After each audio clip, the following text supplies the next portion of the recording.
जय भीम, नमो बुद्धाय साथियों। तो कैसे हैं आप लोग? उम्मीद है कि आप लोग ठीक ही होंगे। तो एक छोटा सा सॉन्ग है, तो प्लीज़ दोस्तों कमेंट करके ज़रूर बताएं कि सॉन्ग कैसा लगा हमारा। अगर हमारा सॉन्ग आप लोग फेसबुक पेज पे देख रहे हैं तो फेसबुक पेज को भी फॉलो कर लीजिएगा, ताकि कोई भी ब्लॉग कोई भी वीडियो डाले तो सबसे पहले आप लोग के पास पहुँचे। तो प्लीज़ दोस्तों प्यारा सा कमेंट ज़रूर कीजिएगा। सॉन्ग है आइल माघे पूर्णिमा ये भैया, नारा लागे जोर से। आइल माघे पूर्णिमा ये भैया, नारा लागे जोर से। पूरा काशी नगरिया नाचे, जय जय रविदास बोल के।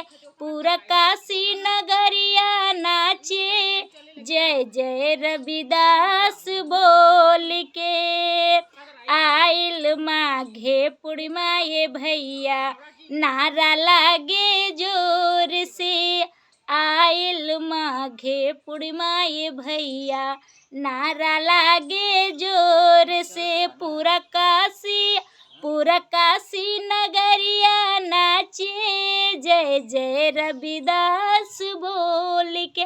पूरा काशी नगरिया नाचे, जय जय रविदास बोल के।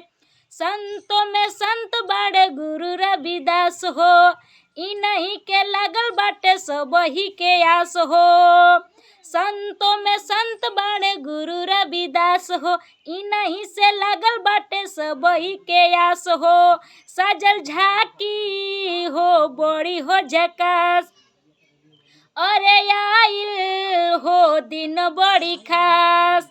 सजल झाकी हो बड़ी हो झकास, अरे आइल हो दिन बड़ी खास।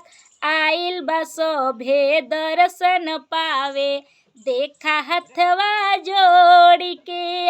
आइल बा सभे दर्शन पावे, देखा हथवा जोड़ के। पूरा काशी नगरिया नाचे, जय जय रविदास बोल के। पूरा काशी नगरिया नाचे, जय जय रविदास बोल के। आइल माघे पूर्णिमा ये भैया, नारा लागे जोर से। आइल माघे पूर्णिमा ये भैया, नारा लागे जोर से। पूरा काशी नगरिया नाचे, जय जय रविदास बोल के। पूरा काशी नगरिया नाचे, जय जय रविदास बोल के। तो प्लीज़ दोस्तों अगर सॉन्ग अच्छा लगे तो लाइक कमेंट सब्सक्राइब जरूर कीजिएगा।